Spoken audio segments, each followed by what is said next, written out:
Mamenchao na memo akwaba ene eye branda bosomene etoso aduonu enwotwe emfimpimienu eni aduonu enum memo akwaba biem ahe Mass TV so abusuafo na meka wo se ne anwumre no nsia kasebo ebraso se ye de besomo ba bibiara ohwe yen efri na meka wo se ye di free the studio of Mass Television Aloma Junction ena ye de eba beson abusuafo ye hwe de edi kasebo no mu akotene ni bi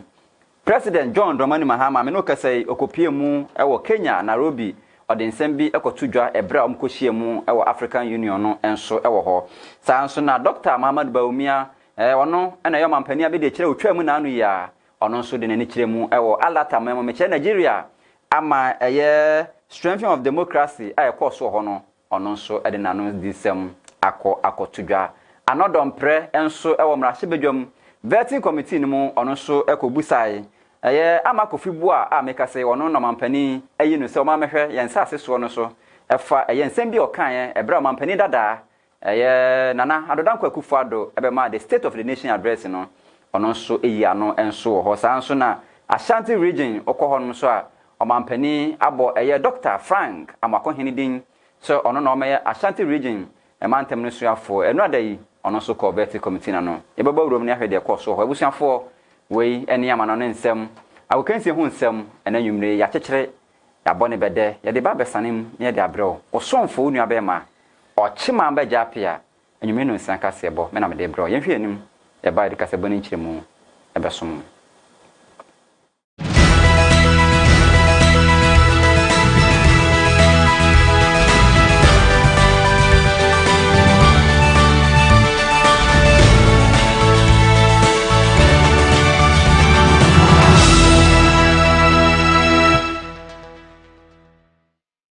abusuafo ye hyase biebdia ne hyase e free John Dramani Mahama na kache meka sei ono ena yo mampani e wo man konkron Ghana mu ha na odinani akiremu e wo Kenya Nairobi ebra ye African head of state ni nyina ekohia ye na omodi AU summit ehye so denden e wo ho ena ono so de na nudisem ekotu dwa e wo ho no yenko ne enkohwe ebra mampani His Excellency John Dramani Mahama e kasa e wo AU summit no ase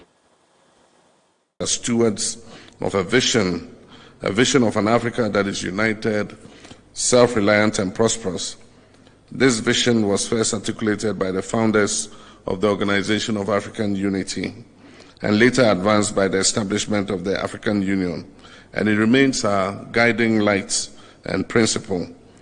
Yet as we stand at the crossroads of opportunity and challenge, we must critically reflect on our progress and recalibrate our strategies to meet the evolving needs of our continent. The reform agenda of the African Union is a bold and necessary initiative aimed at transforming our continental body into a more efficient, financially independent, and effective institution. The African Union, as our collective institution, has achieved remarkable milestones in its journey, and that is from spearheading the African Continental Free Trade Area to advancing peace and security through initiatives such as the African Union Mission in Somalia, AMISOM, and the African Peace and Security Architecture, APSA. The AU has demonstrated its potential as a unifying force.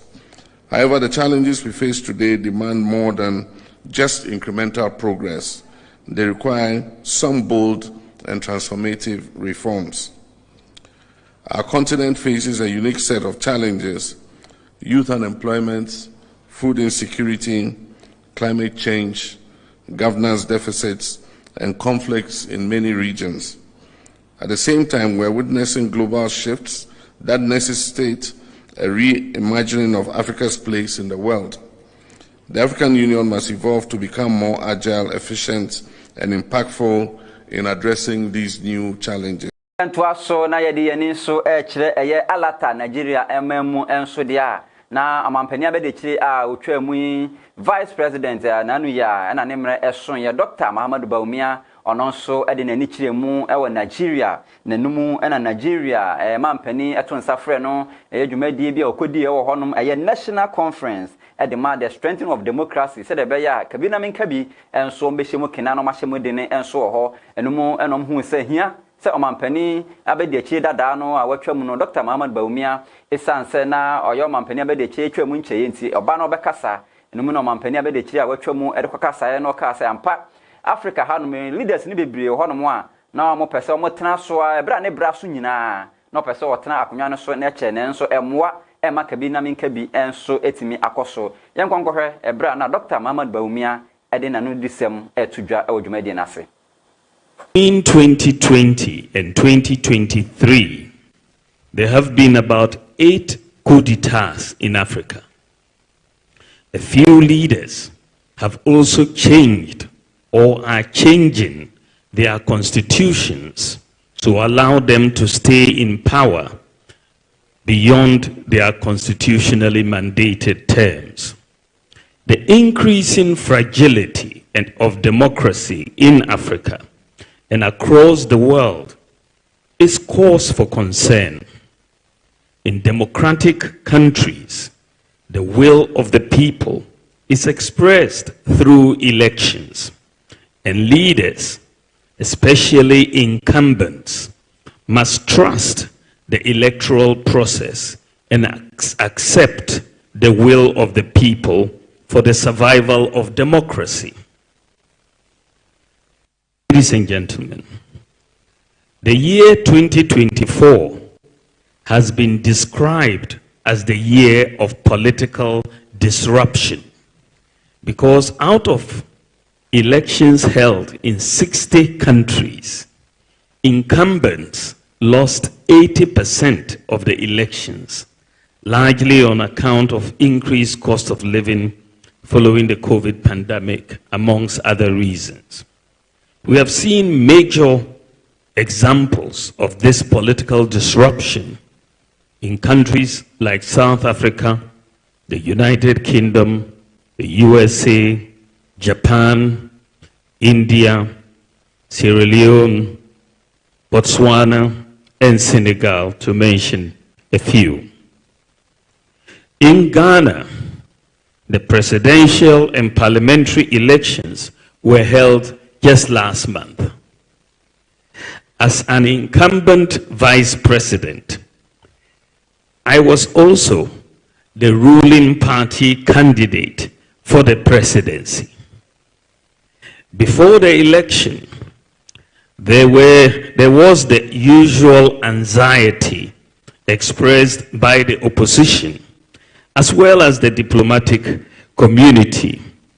And we have this expression of anxiety virtually in every election. But there was this anxiety expressed by the diplomatic community and the opposition about the transparency, credibility, and fairness of the impending election. The opposition claimed that government had a plan to rig the election. I believe this is a standard claim by all opposition parties in any election in Africa. Frankly, notwithstanding the above, I, as the presidential candidate of my party, I was confident in Ghana's electoral process, as the Electoral Commission had demonstrated over time. Abusuafo yeto akase bo no so ne yeto aso ewo mrahebedwamu vetting committee no ekwa asetena nanumu na opani amampani John Dramani Mahama abonidin so no na mehwe yensa ase so no honorable Amakufibua kwa asetena na enumu na anodompre a ono na oye MP edema insamadu agiri ebusa no se ebra amampani dada nana adodanko akufuado eba so oba be ma the State of the Nation's address ewo mrahebedwamu honom no Amakufibua edi nsem bi atudwa ebra na ono na dom ketwa no majority whip ewo honom na sensem no kekae no na enye nsem a esefata so waka enunti no atwase opachew na otoa ebra vetting no so ase enumu na honorable Amakufibua di tudwa se kasa no kan no onka se bia ode etietie and found na so wakasem bi na ama omampani dada tete ne fa ho de su na emumu no okan de na akoso na Ghanafo enso ehwehwe ente ne man kansa na emumu na kasa no okan sanko yi a otwesan ewo ho yenkohwe ebra honorable anodom prebusa and asem no no so editudwa January 2025, and with the permission of the chair, I want to quote extensively your words. Deputy Minority Leader, Mr. Emmanuel Kofi Amabua. Mr. Speaker, I am grateful for the opportunity to thank His Excellency the President for the message on the state of the nation that he has just delivered. Mr. Speaker, I need to remind you that the people of Ghana have already given their verdicts on the true state of the nation, and you got a good cheer for that. And that verdict was very clear. Economic hardship, huge debt, overhang, high youth unemployment, hopelessness, and more. We have come to the end of the road for what has been undoubtedly the worst government under the Fourth Republic. And you got a good cheer for that. Mr. Speaker, this abysmal record was confirmed on 7 December 2024 when the people of Ghana returned the most overwhelming and emphatic vote of the rejection for a government ever witnessed under the Fourth Republic. There should be calm. I have engaged you extensively on this matter. It was a very emotional moment for a president who was exiting.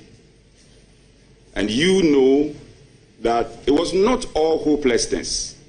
under His Excellency President Akufo-Addo. You have spoken in admission of some of the high things President Akufo-Addo did, the free SHS and many others. Sitting in this chair now, the benefit of hindsight, and reflecting deeply, would you say that these words were harsh on the outgoing president? And when you are given the opportunity, you will retract some of them in part and apologize unreservedly. Thank you, Chairman. Chairman, I have enormous respect for President Akufo-Addo, any president that will occupy this highest seat of our land, because the decisions that they are confronted are enormous and grave. And so I don't think we take that lightly at all. As deputy majority leader, I had a duty that day. And I believed, and that's what I thought, I believe those were words that resonated with the people of Ghana. Now, if there are words that came out that sounded in any way disrespectful, I'll regret it, because the intention was never to disrespect the president at all. It was simply to talk about the government of the day. And yes, obviously there were very good things, some things that were done that obviously we can talk about, that were right, obviously. But I was reflecting the views of the people of Ghana, who felt that they have gone through so much hardships. And that's why the reference was to his government and not to his person. Thank you. Abusuafo ye nto akase bo no so na ye to aso dia na ye de ani e kire omampani abedi akire na ka che meka say appointment bi aba abetoto ho no mo kwakoye adwuma e de ama omampani abedi akire na ye nkohwe se de appointment no esi ba ye okwa Alex ye Percival Segbefia meka say ono e na ye kwakoye chief of staff e de ama ye omampani abedi akire ye maame nana opokwa agiman enso e wo ho no sanso na Mrs. Alberta Graham ono so ekwakoye head of administration ono okototo niema e de ama omampani abedi akire enso e wo ho no Professor Teresa Enim enso ekwakoye presidential staffer afinto obaba ye special aid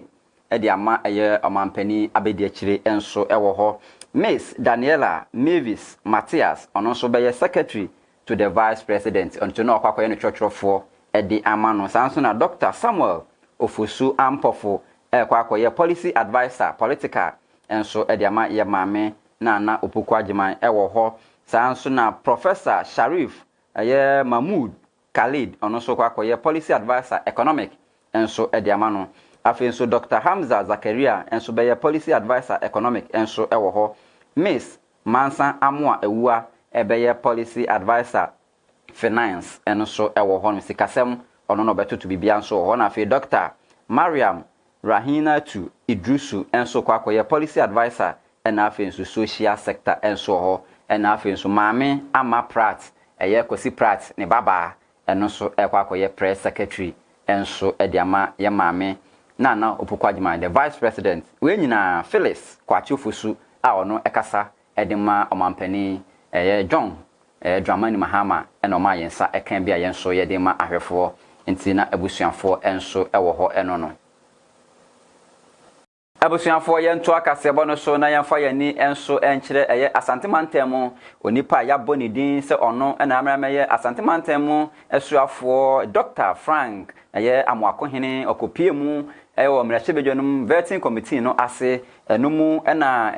MP ebusa no se so wohwe interchange soame amanwie so enti obetimi awie ebra ono se yagye ne tum no obeye Asantemantem fo esuafo a enumu na Dr. Amoakohene edotu dwa se ampa ebra mampani ebekate sword no in fact sword no kate wie na yerai enti so ono obeye minister anase osuafo edema Asantemantem a obehwe baabi a sword no eyira kotoye na ono nso ababeye se de beye interchange na ewosoame no ebetimi awie no aboa ama Asantemantem nso mpuntuo etimi akoso yenkohwe ebra na oyi ensem no ano ewo ho no address the chair. Honorable nominee, my question has been asked. Can you give us your word that you are going to... My Hema is sitting right behind you. You've managed to bring the whole occupant of the silver stool in Ashanti region here to support you, the Queen Mother. Give your word to the Queen Mother that when you are confirmed, you are going to do your utmost best. Thank you. Thank you very much, Mr. Chairman. The President indeed and the Minister of the previous administration indeed cut sword for the construction of the Swami interchange and the dualization of the adjoining routes, including the Swami to Tafo all the way to Mampong road. Unfortunately, the timelines they gave elapsed because we are assured that the project will be done by the end of 2024. Unfortunately, after cutting the sword got lost and we could not complete the project. Given that, Mr. Chairman, I want to assure the House that I'm going to find the sword and I'm going to make sure that the project is well completed. And as my MP rightly said, I listen if not for anything for the good people of Mampong. Rightly seated behind me is Nana Ajakoma Difie II, the Queen Mother for Mampong Traditional Council. At least that will be a good legacy to leave behind for the good people of Mampong and also for the traditional leaders of Mampong. I work hard and closely with the roads and the sector minister and also with central government in order that we can find funding for the project and complete it in the shortest possible. For ne yebegyina ma hyebedwa mu vetting committee nsensem so na ye twa ye ho abasima ye bapɛ de ma me sinkoso de enkosos ode ye bekwa ma no ne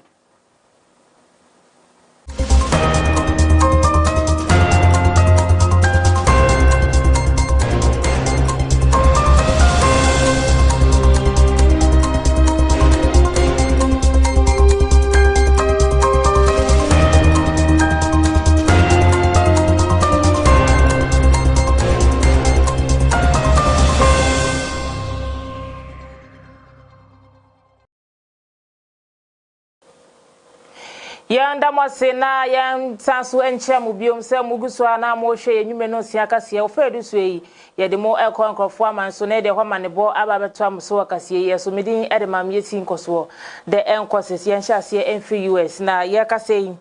amanebo enfi US e kire se wonom ye US United States America Immigration and Custom Enforcement no abomodian adeport Ghana fo a wo honomo 258 and afinsu no Nigeria for won so wo honomo 417 na sa deportation e chase 2021 ekosi 2024 and ometimi ayo mo analysis ehu enipa hodo a wonum ewo Ghana fi Ghana hanom ewo US and afinsu nipa hodo ewo Nigeria wo so etimi akopie mu US e di omudwuma no sa nkofo yinum wo mo etrese de nam so omu yi omu no eni sem dodo no ano fa koti kwan so ye eniama bia ense enfata ye criminal convictions and afiso niama hudo bia eni ekwan amofa so etufiri omoman no mu Ghana ha na afiso Nigeria ekopie mu ewo US no etia wonom embra ewo ho eno enenam so a enam so man penifo etimi de hyegu akwa mu eyi omo bako wobentimi emfi ase enyi omu nyina atego na mmom no womu yi omu kakran omeni bo omu so no na safo a Ghana fo nom ewo US a na omufa koti kwan so anase edi boni bi wo ho no mantwe yie no enipa 258 de etimi adeport omu amama bedu Ghana ena afen so Nigeria fo a womu so ewo ho no a enfam na kwan mu omu ye bibia ense no womu so 470 de ye kase amane bo cheso metimi adeport omu nyina ede fi US Yan twaso yedaswa ewo US honom esanse Donald Trump ebo adwuma yie papa neni abrese krodom anyasem ketwa enti anyama hudo bia wo ye no ebi na sabde yede esomu efi honom na amanebo ekirese wabomoden a enipa hudo a na wono mo eye anyama hudo etia no ebeye infie mienu atwemu no sankrofo ni nyina no ye kase wetimi afaye omo a enyasem ketwa kra na no na wono ekise safo yi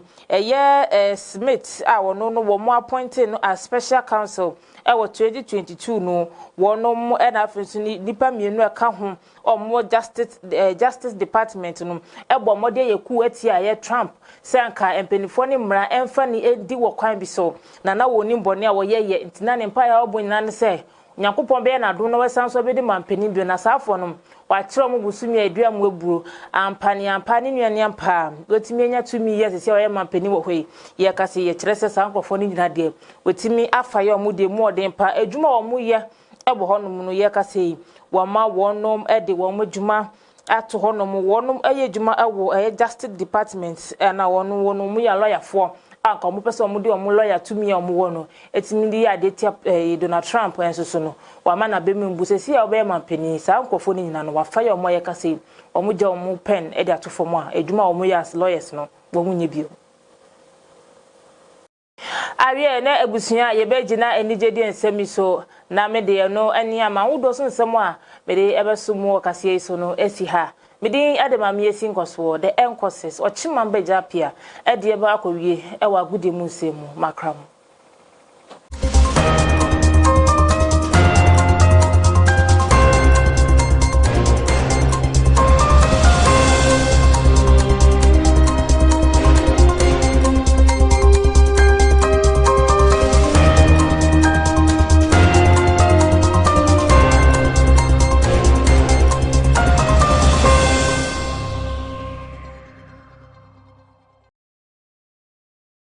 Abusuafo yebeda se sebrede de aseda ni kabia nso ebema de ma miesi nkoso de enkosos so ode yen enso ekwama no sebrede ye na yenini emfa yeni enchiremu enso ewa agukansiemu nsam de a na UEFA Champions League nyame adom a matches no ocha dai ebetutudwa enso ewo ho ne yenhwe se de matches no ebekọ nyame adom a PSV eni Liverpool ede bebo ni 8 pm ochina sa nso na ohwe Bayern Munich enso ene Slovan Bratislava enso ebebo afenso Dortmund ene Shakhtar Donetsk bebo afenso Leverkusen ene Sparta Praha enso 8 pm ebekọ so Girona ene Arsenal so de bebo ni nyame adom ochina Barcelona ene Atalanta enso bebo ochina ena afenso team na ne din Medepa Brest enso ene Real Madrid enso ede bebo ni nyame adom ochina Brest one Real Madrid ede bebo ni afenso Man City ene Club Brugge enso de bebo ni ena afi Young Boys enso ebebo ni de na afi LOC enso ene Feyenoord enso de bebo ni Juventus ni Benfica bebo